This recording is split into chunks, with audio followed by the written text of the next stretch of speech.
প্রিয় কৃষক ভাই ও বন্ধুরা, আপনারা যারা চাষাবাদ নিয়ে ভাবতেছেন পেঁপে, তারা দ্রুত ফুল ও ফল এবং দ্রুত ইনকাম করতে চাইলে তাহলে আপনারা গ্রিন লেডি সবজির জন্য তাইওয়ান কিং এই দুইটি জাত লাগাতে পারেন। এবং পাকানোর জন্য হলে এবং তাহলে আপনি রেড গান 2 এবং ইয়েলো লেডি সাথে টপ লেডি পেঁপের চারা আপনি রোপণ করতে পারেন।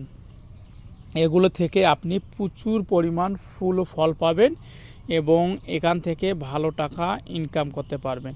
এবং আপনি যদি নতুন কৃষি উদ্যোক্তা হতে চান তাহলে আপনাকে প্রথম সাজেস্ট করব আপনি টপ লেডি পেঁপের চারা দিয়ে করতে পারেন। কারণ প্রথম যেহেতু আপনি অত বড় রিস্ক নিতে পারবেন না, অত বড় কিছু আপনি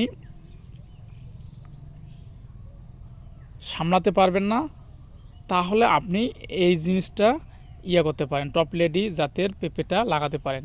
কারণ টপ লেডি পেঁপে থেকে মানে এই টপ লেডি কেন বেস্ট, টপ লেডি বাজারে কিন্তু উচ্চ চাহিদা খুব। কারণ বলতে পারেন কেন, কারণ এই টপ লেডি পেঁপের সাইজগুলো কিন্তু বেশি বড় আকারে হয় না। মানে আপনার 1 কেজি 800-900 এইরকম হয়। কারণ এই পেঁপের বাজারে চাহিদা থাকে, কারণ এইটা যেহেতু কম আকারে ছোট, তাহলে এই জন্য এইটা বাজারে চাহিদা ডিমান্ড অলওয়েজ বেশি থাকে। এবং গ্রিন লেডি, তাইওয়ান কিং, তারপর আপনার সুইট লেডি, রেড গান 2 এগুলোর চাহিদা একটু কম। কেন চাহিদা থাকে, কিন্তু এগুলো একটু ওজন বেশি, আপনার 1.5 কেজি 2 কেজি এক একটি পেঁপে হয়, এই জন্য একটু চাহিদা কম। কিন্তু চাহিদা কম না, চাহিদা থাকে প্রায় সব সময়। হ্যাঁ, এই জন্য আমি নতুন যারা উদ্যোক্তা হতে চাচ্ছেন, কারণ তারা যেন হতাশ না হয় এবং যেন বাজারে বিক্রি করতে পারে, এই জন্য আমি এইদেরকে সাজেস্ট করব এই টপ লেডি পেঁপের চারা রোপণ করতে। আর হ্যাঁ, আরেকটি জিনিস আপনি খেয়াল রাখবেন, আপনি আপনার এলাকার আশেপাশে যারা পেঁপে বাগান করেছে তার কাছে কিছু পরামর্শ নেবেন এবং আর কিছু দিক নির্দেশনা নেবেন যে উনি কী পেঁপে চারা রোপণ করে, কোন জাতটি চাষাবাদ করে এবং কী রকম ফলন।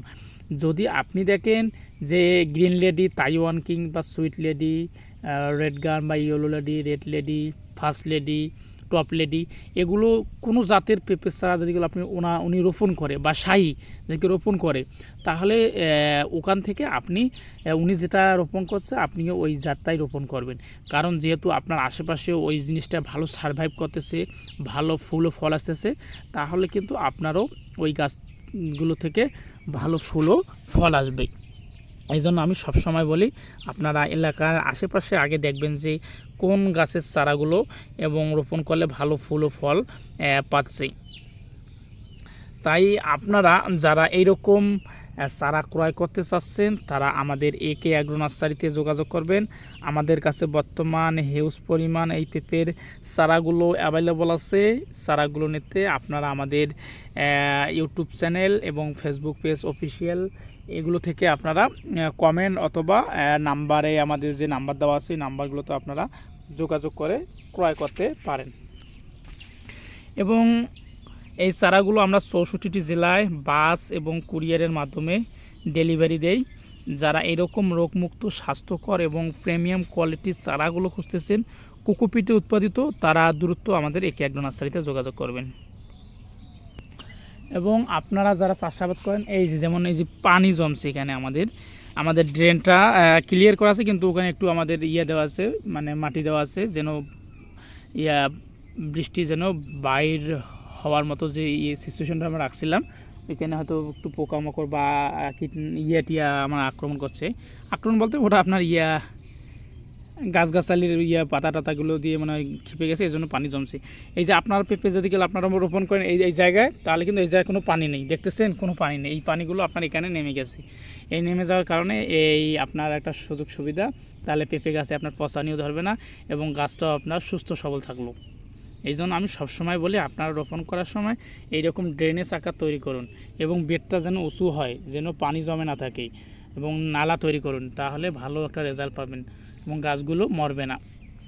তাই আমি সব সময় বলি আপনারা ভালো মানের চারা ক্রয় করুন, ভালো মানের চারা মানে ভালো ফলন। তাহলে আপনারা দেরি না করে চলে আসুন আমাদের এই একে নার্সারিতে, অথবা official Facebook page, YouTube channel থেকে যে নাম্বার দেওয়া আছে নাম্বারগুলোতে আপনারা যোগাযোগ করবেন চারাগুলো নিতে। ধন্যবাদ।